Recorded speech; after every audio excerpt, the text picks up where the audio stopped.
Hello दोस्तों, कैसे हो आप सभी। आज मैं आपके लिए कहानी लेकर आई हूँ परिवर्तन।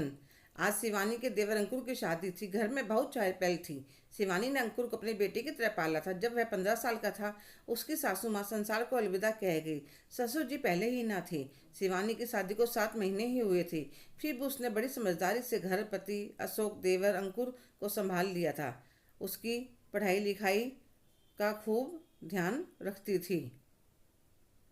समय के साथ शिवानी ने एक प्यारे से बेटे को और फिर एक बेटी को जन्म दिया। पर अंकुर के लिए उसकी ममता कम नहीं हुई। पढ़ाई में होशियार था ही, और भाभी भी उसके खाने पीने का पूरा ध्यान रखती थी। पढ़ाई पूरी करते करते कॉलेज से ही उसकी एक बड़ी ही कंपनी में, मल्टीनेशनल कंपनी में नौकरी लग गई। अब अशोक और शिवानी सोचते नौकरी तो लग गई, अंकुर की शादी हो जाए तो उसका भी घर बस जाएगा। शिवानी ने सासू माँ के जाने के बाद घर बड़ी समझदारी से चलाया था। पति की एक छोटी सी कपड़े की दुकान थी। पहले अंकुर की पढ़ाई के खर्चे थे, फिर उनके खुद के बच्चों के खर्चे शुरू हो गए थे। ना कभी मन का खाया, ना पहना, ना पैसे जोड़े। हाँ, पढ़ाई में किसी तरह की कोई कमी नहीं आने दी। एक दिन अंकुर ने अपनी भाभी को बताया, भाभी मैं वंदना से प्यार करता हूँ, वह मेरे साथ से नौकरी करती है। तो भाई भाभी दोनों ने खुशी खुशी हाँ कर दी। और आज अंकुर दूल्हा बनने जा रहा था, तो शिवानी के पैर जमीन पर पड़ ही नहीं रहे थे। बड़े ही धूमधाम से बारात निकली और लड़की वालों के द्वार पर पहुंची। हंसी मजाक करते हुए वंदना को लेकर आ गए। शिवानी ने अपनी देवरानी का गृह प्रवेश करवाया। वंदना बहुत ही सुंदर थी कि नैनक्स, लंबे बाल, गोरा रंग, छरहरी काया, उस पर पढ़ी लिखी, नौकरी, पैसा, आत्मविश्वास से भरपूर। यह बात उसकी सुंदरता में और चार चांद लगा रही थी। मुंह दिखाई के समय सबने वंदना की खूब तारीफ करी। शिवानी भी गदगद हो गई कि उसके अंकुर को कितनी अच्छी जीवन साथी मिली है। 2 दिन बाद वो दोनों गोवा घूमने चले गए। शिवानी ने सारा घर, जो शादी में पूरी तरह फैल गया था, साफ करने में लग गई। 10 दिन बाद दोनों घूम कर आए तो अगले दिन वंदना ने पहली रसोई की रस्म करी। 2 दिन बाद दोनों ने ऑफिस ज्वाइन कर लिया। वंदना जितनी सुंदर थी उतनी ही चालाक भी थी। जानबूझकर लेट उठती, फिर कहती भाभी आंख नहीं खुली, तो शिवानी भी हंसकर कह देती कोई बात नहीं, नाश्ता कर। टिफिन लेकर अंकुर के साथ निकल जाती। शिवानी पर काम का बोझ और भी बढ़ गया था। अंकुर देख रहा था। एक दिन वंदना को प्यार से समझाने लगा, वंदना भाभी सारा काम अकेले करती है, अच्छा नहीं लगता। थोड़ी हेल्प तो तुम करवा सकती हो। पर उस पर कुछ असर नहीं हुआ और पलट कर बोली, तुम्हारी भाभी कौन सा नौकरी करती है जो घर का काम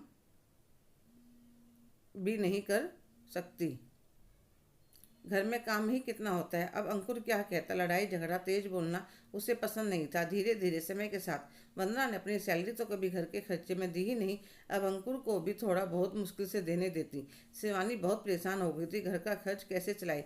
जो थोड़े बहुत पैसे अंकुर की नौकरी लगने के बाद जमा किए थे, वे शादी में खर्च हो गए थे। अशोक की दुकान से घर का खर्चा, बच्चों का खर्चा तो आराम से निकल जाता था। हर रविवार वंदना कभी अपनी सहेलियों को, कभी मायके वालों को बुला लेती। घर में 10 चीज बनाने को कहती, घर में क्लेश न हो इसलिए शिवानी कुछ ना बोलती। काम के जोर की वजह से शरीर बिल्कुल कमजोर और चेहरा काला पड़ता जा रहा था। बड़ा भाई भी मजबूर था। छोटे भाई की पत्नी को कुछ बोलना शोभा नहीं देता। एक दिन वंदना की सहेली आई हुई थी। शिवानी की तबीयत ठीक नहीं थी। वंदना ने चाय नाश्ता बनाया तो उसकी सहेली ने ताना मार दिया, क्या फ़ायदा हुआ वंदना नौकरी करने का, रहने की जगह बढ़िया ना फुल टाइम कुक। वंदना को बात चुप गई। रात को अंकुर के साथ लड़ने लगी, क्या तो तुम अलग घर लेकर रहो, नहीं तो मैं मायके चली जाऊंगी। अंकुर अपने भैया भाभी को छोड़कर नहीं जाना चाहता था। पर जब वंदना शांत ही नहीं हुई तो उसके भैया भाभी ने उसे समझाया, अंकुर हम दूर नहीं हैं, जब तुम्हारा मन करे मिलने आ जाया करना। हम शरीर से दूर होंगे, मन से नहीं। तो अंकुर एक फ्लैट किराए पर देख शिफ्ट हो जाता है। उस दिन शिवानी बहुत रोती है। उधर वंदना तो जैसे पिंजरे से पंछी आज़ाद हुआ हो। फुल टाइम मेड रख ली, जो मन करता बनवाती खाती। सहेलियों के साथ छुट्टी वाले दिन टाइम स्पेंड करती। 5 महीने हो जाते हैं, अभी तक उनके साथ पैसे अकाउंट में थे, इसलिए खर्च का पता ही नहीं चला कुछ। उधर शिवानी के खर्च काफ़ी कम हो गए, क्योंकि उन्हें तो कूलर और पंखे में रहने की आदत थी। गर्मी लगती तो शिकंजी बनाकर पी लेते। बाहर का खाना खाने की भी किसी को आदत नहीं थी। पर जब से वंदना आई थी उसने अपने कमरे में एसी लगवा लिया था, जिसकी वजह से बिजली का बिल काफ़ी आने लग गया था। और हर रोज़ कभी पिज्ज़ा कभी बर्गर ऑर्डर करती रहती थी, और अपने पास से एक पैसा भी खर्च नहीं करती थी। शिवानी ने अपनी गृहस्थी दोबारा फिर अच्छी तरह से संभाल ली। तो वंदना की बड़ी बहन उसका फ़ायदा उठाने लगी। अपने बच्चों के लिए जब भी कोई महंगी ड्रेस या कुछ और सामान लेना होता तो वंदना से बहाना करके पैसे ले लेती थी। आज वंदना अंकुर से कहने लगी, अंकुल कल मॉल चलेंगे, मुझे अपने लिए ड्रेस लेनी है और मेरी सहेली का जन्मदिन है, उसके लिए भी गिफ्ट लेना है। वंदना कहाँ तक मैनेज करूँ इतने खर्चों को? अंकुर एकदम से फट पड़ता है। एक बार तो वंदना सहम जाती, फिर कहती है, अंकुर इसमें इतना नाराज होने वाली क्या बात, हम दोनों अच्छा खासा कमा लेते हैं। तो अंकुर कहता है, वंदना तुम पढ़ी लिखी नौकरी पेशा होकर भी ध्यान नहीं दे रही हो कि तुम कितना फिजूल खर्च करके पैसा बर्बाद कर रही हो। भाभी ने कितने साल निकाल दिए भैया की छोटी सी दुकान से, घर खर्च, मेरी पढ़ाई, फिर बच्चों की पढ़ाई लिखाई शुरू हो गई थी, फिर भी घर में रौनक बनी रहती थी। सब एक दूसरे से कितना प्यार करते थे, पर तुमने तो कुछ ही महीनों में घर का क्या हल कर दिया।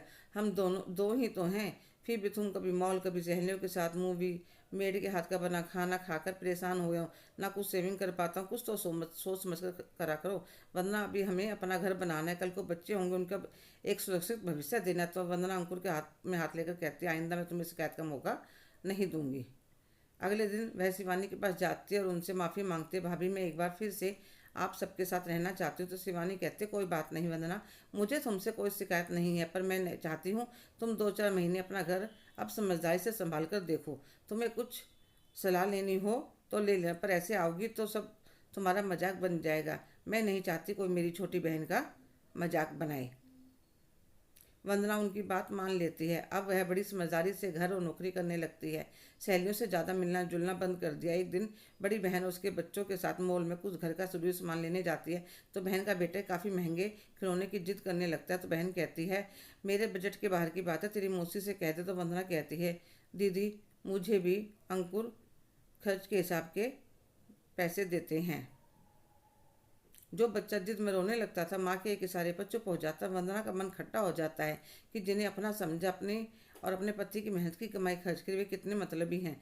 अब वंदना बिल्कुल सुधर जाती है। जेठानी उनके बच्चों की खूब ममता करती है। एक दिन वंदना की तबीयत ठीक नहीं थी तो अंकुर उसको डॉक्टर के पास लेकर जाता है। तो डॉक्टर चेकअप करने के बाद कहती है कि आप माँ बनने वाली हो। वे दोनों खुशी से झूमने लगते हैं। वंदना और अंकुर मिठाई लेकर शिवानी के पास जाते हैं। शिवानी तो खुशी में झूम उठते। वंदना कहते हैं, भाभी मैं चाहती हूँ मेरा बच्चा अपनी बड़ी माँ की छत्र छाया में पले बढ़े। तो शिवानी वंदना को गले लगा लेती है और उनका कमरा खोल देती है। वंदना देखती है उनका कमरा बिल्कुल पहले जैसा था, उसमें कोई बदलाव नहीं किया गया था, एकदम साफ सुथरा। शिवानी वंदना को आराम करने को कहकर अंकुर से कहते, जा अंकुर जरूरी सामान लिया, बाकी का सामान का क्या करना है फिर देखेंगे। फिर वंदना के लिए जूस का गिलास लाकर देती है और भगवान का शुक्रिया अदा करती है कि एक बार फिर से उसका टूटा हुआ परिवार आपस में मिल गया और घर में चारों तरफ खुशियाँ ही खुशियाँ हैं।